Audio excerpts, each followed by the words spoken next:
लेकिन आम आदमी पार्टी हर चीज में ट्रांसपेरेंसी की है। बात करती है ना, तो मेरा सवाल उसी से जुड़ा हुआ था कि फिर इस मामले में भी क्यों ना उस पूरी तरीके से उस जांच को साफ और सुथरी तरीके से होने दिया जाए। बहरहाल एक एक करके आप कमेंट भी ले लेते हैं। आनंद दुबे भी कुछ कहना चाह रहे हैं, फिर मानव जायसवाल आपके पास आती हूँ मैं। आनंद दुबे। शिरीन जी मैं महाराष्ट्र से आता हूँ। हमारे महाराष्ट्र के कांग्रेस के दो बड़े नेता भारतीय जनता पार्टी के इस समय एक सांसद हैं और एक सदस्य हैं जो कि बड़े बड़े नेता हैं। उन्होंने भरे मंच पर, आपके यूट्यूब पर वो लाइव है, उन्होंने कहा है कि जिस दिन से भारतीय जनता पार्टी में प्रवेश किया गया है बड़ी अच्छी नींद आती है, न ईडी का भय है न सीबीआई का डर है, और ये हंस हंस के कहते हैं और नीचे से उनके समर्थक तालियां भी बजाते हैं।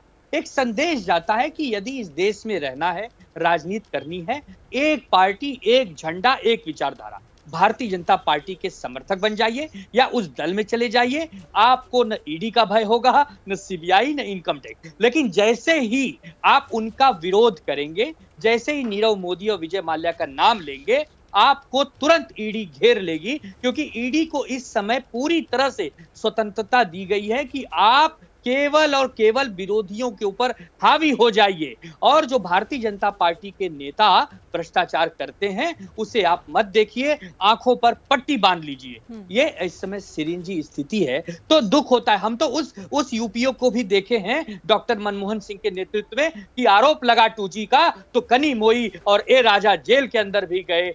वो साहस, 56 इंच का सीना पूरे भारत में। भारतीय जनता पार्टी के अगर कोई नेता आरोप में आते हैं न तो उन्हें पकड़ सकते हैं न उन्हें जेल में डाल सकते हैं। आप जवाब ले लेती हूँ। आप पूछ रहे हैं सवाल गुरु प्रकाश पासवान, ये ईडी सिर्फ वहां क्यों जाती है जहां विपक्ष की सरकारें हैं? बीजेपी शासित राज्यों में ईडी का क्या उनको एंट्री नहीं है क्या वहां पर? नहीं, देखिए मैं सिलसिलेवार तरीके से प्रश्नों का उत्तर देता हूं। अभी कहा गया कि नीरव मोदी, विजय और विजय माल्या का स्कैम कब हुआ था, किसकी सरकार थी, शिवसेना ने किसके साथ सरकार चलाई, ये देश जानता है। दूसरी बात, आज की तारीख में इन्फोर्समेंट डायरेक्टरेट ईडी ने, जिसकी आप आलोचना कर रहे हैं, उस ईडी ने नीरव मोदी की 250 करोड़ से अधिक की संपत्ति जब्त कर ली है। विजय माल्या को कोर्ट में कौन लेकर के आएगा, विजय माल्या के साथ न्याय कौन करेगा, आप भी देख रहे हैं, देश की जनता देख रही है। और विजय माल्या का समर्थन में वकील कौन था कांग्रेस पार्टी का, नीरव मोदी का समर्थक कौन कर रहा था इंग्लैंड के कोर्ट में, यह देश देख रहा था। तो कांग्रेस के साथ आप सरकार चलाते हैं और तुरंत बोल देते हैं। अभी कोई प्रवक्ता कह रहे थे कि भाई CWG में कुछ नहीं हुआ था, कॉमनवेल्थ गेम्स में स्कैम कोई था ही नहीं, 2G स्कैम कुछ था ही नहीं, तो जेल क्यों गए थे? ये तो आपस में अंतर्विरोध की बात हो गई ना। एक प्रवक्ता कह रहे हैं कि 2G स्कैम था नहीं, एक प्रवक्ता कह रहे हैं कि भाई स्कैम पे निर्णय लिया गया नहीं। मुझे लगता है कि इस प्रकार की जो लैक ऑफ क्लैरिटी है, पिछले 8 सालों में मैं चुनौती देता हूं, पिछले 8 सालों में एक स्कैम बताइए जो भारतीय जनता पार्टी में कहीं भी हुआ होगा। पिछले 8 साल में एक स्कैम भी नहीं आया है। अखबार का पन्ना उठा के देख लीजिए, 1 रुपए का स्कैम आपकी सरकार थी। 1 रुपए चलता था, 15 पैसा पहुंचता था। 15 पैसा, मैं बीच में नहीं बोल रहा था। जो आरोप है वो यही है ना, स्कैम आएगा कैसे? क्योंकि जांच वो आने ही नहीं देते। एक मिनट, वही आप ही का सवाल पूछ रही हूं। रुक जाइए आनंद दुबे, आप ही का सवाल पूछ रही हूं मैं। वो यही कह रहे हैं गुरु प्रकाश पासवान, बीच में नहीं बोल रहा था कि जांच एजेंसियां जब तक जांच करेंगी नहीं उनके खिलाफ स्कैम आएगा कैसे? मैडम नहीं, शिरीन जी, एक तो ये लगातार बीच में बोलते हैं, ये संस्कार ठीक नहीं है। मैं शांतिपूर्वक सबकी बातों को सुनता हूं, मैं शांतिपूर्वक सबकी बातों को सुनता हूं। अगर सुनेंगे तो बेहतर तरीका होगा डिबेट करने का। कर्नाटक में एक हमारी मंत्री है, बार बार ये कहा जाता है कि हमारे मंत्री पे कोई प्रक्रिया नहीं होती है। कर्नाटक के मंत्री है ईश्वरप्पा, उन्होंने इस्तीफा दिया कि नहीं दिया? आप बताइए ना। यदि कोई भी हमारे मंत्री, कोई भी हमारे नेता के खिलाफ कोई भी मामला आएगा, एक भी मामला आएगा, जनता के 1 रुपए का भी मामला आएगा, तो हम सख्त से सख्त कार्रवाई करेंगे। और हमने नजीर पेश की है, हमने कर्नाटक में अपने मंत्री का इस्तीफा करा के नजीर पेश की है। तो हमें किसी से यहां लेसन लेने की आवश्यकता नहीं है, हमें किसी से पाठ लेने की आवश्यकता नहीं है।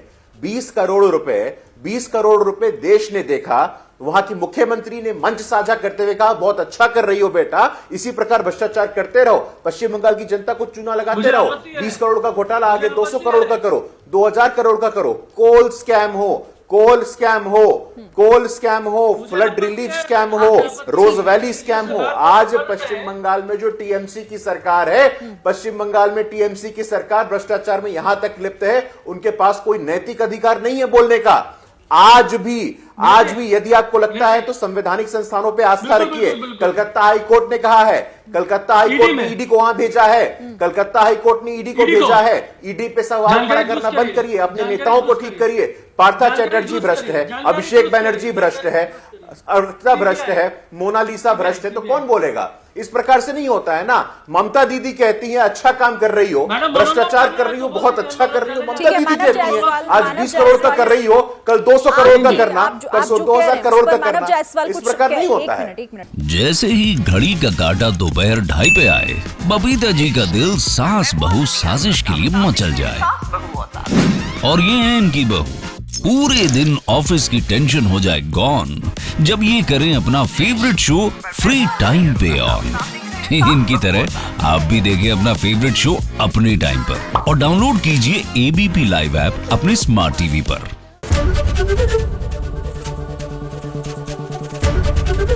एबीपी न्यूज आपको रखे आगे।